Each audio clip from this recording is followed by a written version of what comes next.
হাসিনা বান্ধবী, ও হাসিনা বান্ধবী, কি বলতেছো? এখন প্রচন্ড রোদ পড়তেছে জন্য সবাই যে ট্রেন্ডিং ভিডিও বানাচ্ছে, তো তুমিও কি ভিডিও বানাচ্ছ নাকি? মোদি বয়ফ্রেন্ড, ও মোদি বয়ফ্রেন্ড, না না, কি বলো? আমি ট্রেন্ডিং ভিডিও বানাচ্ছি না, আমি বলতেছি এই গরমে তুমি যদি থাকতে তাহলে তুমি আর আমি মিলে ডিম ভেজে খেতাম। হাসিনা বান্ধবী, ও হাসিনা বান্ধবী, দেখো মানুষ ট্রেন্ডিং ভিডিও টাকা ইনকাম করার জন্য করতেছে, তুমি আবার ডিম ভাজবে কিসের জন্য?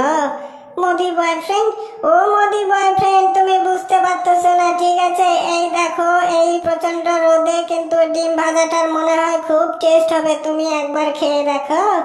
হাসিনা বান্ধবী, ও হাসিনা বান্ধবী, হ্যাঁ হ্যাঁ, ঠিকই বলতেছো, তুমি কিন্তু দেখো বিনা গ্যাসে, বিনা কিন্তু কোনো জ্বালানি ছাড়াই কিন্তু ডিম ভাজতেছে, এটা কিন্তু বিশাল ব্যাপার। মোদি বয়ফ্রেন্ড, ও মোদি বয়ফ্রেন্ড, হ্যাঁ হ্যাঁ, তুমি এত গ্যাস সবাইকে মা বোনদের দিয়ে রেখেছো, তাও এই কথাটা বলতেছো?